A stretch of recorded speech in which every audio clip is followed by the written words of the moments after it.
They were designed to be the best. They met enemies face to face, endured tragedies and enjoyed victories. They went down in history due to the bravery of their crews. They are the ships that deserve to be called naval legends.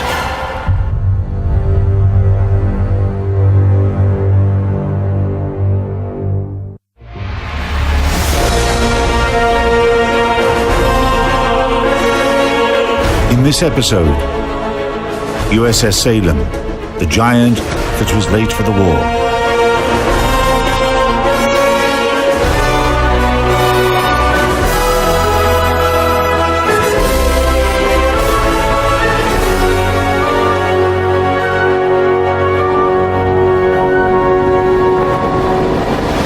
With the outbreak of World War II, the number of roles fulfilled by cruisers significantly increased. And by the middle of the war, the US Navy decided they needed a new generation of cruisers. These were to be the most advanced heavy cruisers of their time.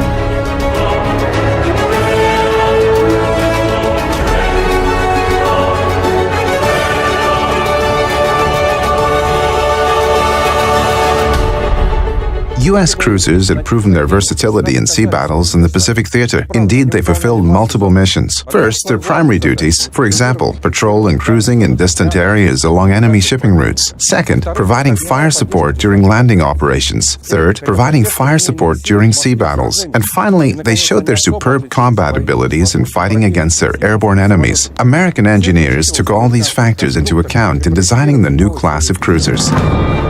A new heavy cruiser was designed as far back as in July 1943. In October, construction began on the lead ship, USS Oregon City. However, the 4 ships of the Oregon City class were almost immediately superseded by an even larger and more advanced design. The greater dimensions allowed sufficient room to mount new, larger turrets and larger main guns that were truly high-tech for their time.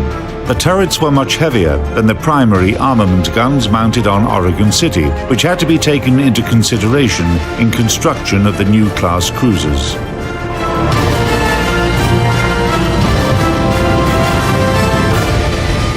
The new heavy cruiser project was named after the lead ship of the class, Des Moines. Initially, it was planned to construct 12 ships, but plans changed, and only 3 cruisers were built. The second one was USS Salem. Total displacement 21,286 tons. Length about 218 meters. Beam about 23 meters. Draft almost 8 meters. Armament. Primary armament. 9 times Mark 16 guns installed in 3 turrets. Dual-purpose artillery. 6 times turrets, each with 2 Mark 32 guns. Anti-aircraft artillery. 12 times twin Mark 22 guns. Belt from 102 millimeters. Barbettes 160 millimeters. Primary armament turrets from 51 millimeters. Conning tower from 140 millimeters. Power 120,000 horsepower.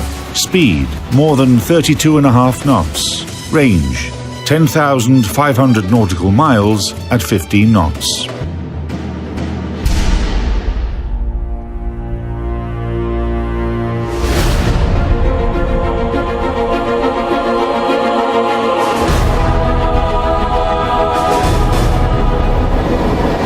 Des Moines class cruisers were 12 meters longer and 2 meters wider than Oregon City. Additionally, Salem's hull was divided into 5 areas by 125mm bulkheads. Each area was equipped with independent fire suppression and damage control systems. The cruiser was heavily protected. The belt armor was up 150 millimeters thick, where it covered magazine and engine room areas, and its height was up to 3 meters. Moreover, the ship was equipped with an additional bomb deck positioned above the main armor deck. It was intended to arm the fuses of aerial bombs, preventing them from penetrating deeper into the hull. This was a real armored fortress. Despite the increased dimensions and displacement of the new cruiser, the characteristics of the power plant remained similar to those on Oregon City.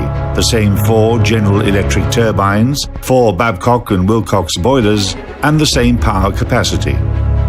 However, the positioning of the machinery on Salem was different.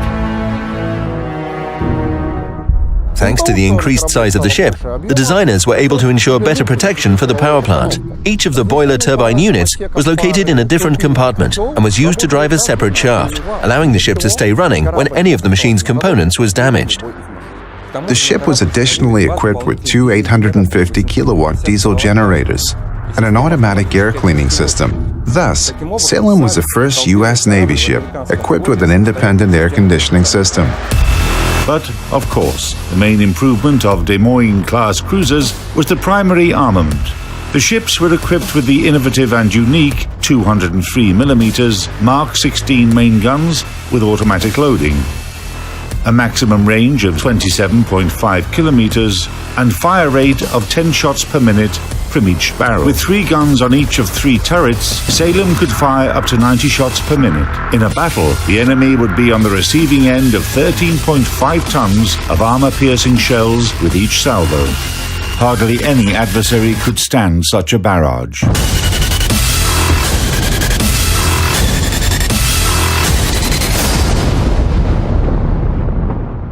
With their increased rate of fire, the new cruisers needed larger ammunition reserves and accordingly bigger magazines. But it was worth it. The artillery systems installed on Des Moines-class cruisers, the Mark 16 system, had a rate of fire almost double that of the Mark 14 and Mark 15 systems installed on Oregon City-class cruisers. The guns could be loaded at any angle and were equipped with radio range finders and common control systems. Therefore, the Mark 16 systems installed in Des Moines became the pinnacle of primary artillery guns of World War II cruisers. The dual-purpose armament on Salem consisted of 6 twin turrets with Mark 32 guns. Their fire rate could be as high as 12 rounds per minute per barrel. They also had radar guidance that was the state of the art at the time.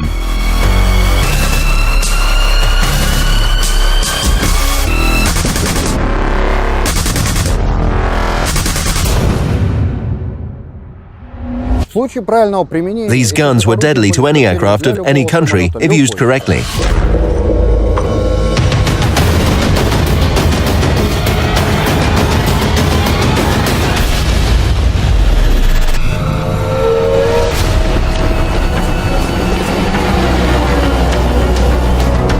However, at the end of the war, the main objective was to fight kamikaze pilots. To this end, new 76mm twin-gun mounts were installed on the ship. Initially, the engineers planned to deploy 12 guns, but they mounted only 11. There are 2 reasons for this. One of them was official. The gun mount on the bow was constantly washed over by waves when the ship was moving, which made shooting uncomfortable to say the least, and it was eventually dismantled. The other, unofficial version says that the gun mount was torn out by a storm and washed overboard. Whatever the circumstances, the forward gun nest remained empty.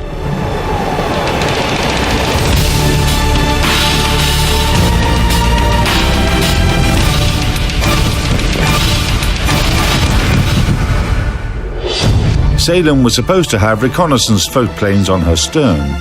2 deck catapults were planned for installation on the cruiser to launch them. However, Salem never had any aircraft. Starting in 1948, the US Navy began systematically replacing the reconnaissance float planes that had been standard on their ships with new helicopters. Salem was designed to have 4 float planes, but never received any of them. The crane on the cruiser's stern, intended to lift planes out of the water, is the only trace of the original plan.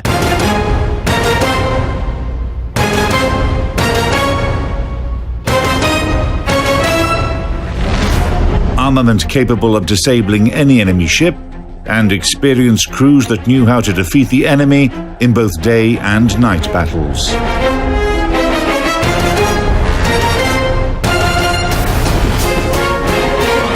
Des Moines-class cruisers, powerful and well-equipped, should have become a real nightmare for the Imperial Japanese Navy.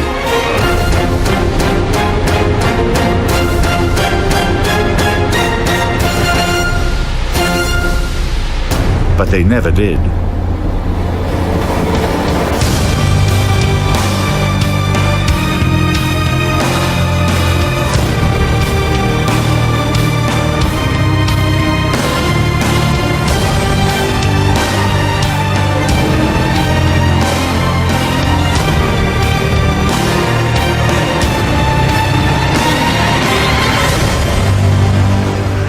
American engineers finished developing the new Mark 16 guns right at the end of 1945. The construction of the cruisers themselves took a lot of time, too. The first of the class, USS Des Moines, was laid down on May 28, 1945. Salem was laid down on July 4th of that year. She was launched 2 years later and commissioned only in 1949.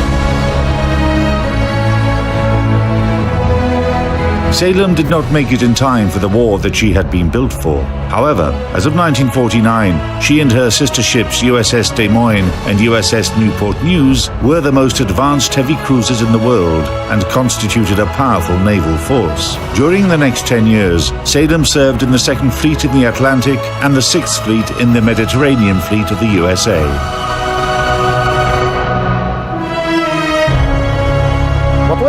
In the Atlantic, the ship made 3 cruises to Cuba and participated in military maneuvers.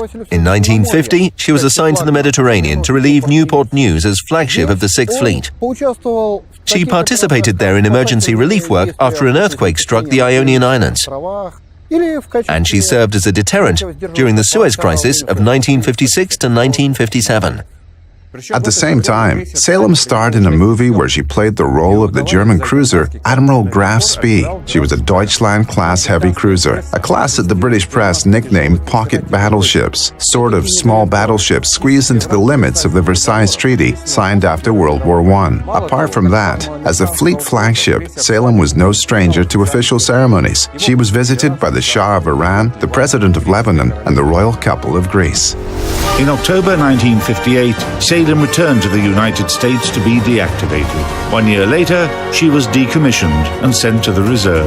35 years later, the ship returned to the place where she was constructed, Quincy, Massachusetts, and became part of the United States Naval Shipbuilding Museum. Therefore, it is not an overstatement to say that the story of the most powerful post-war cruiser is far from over.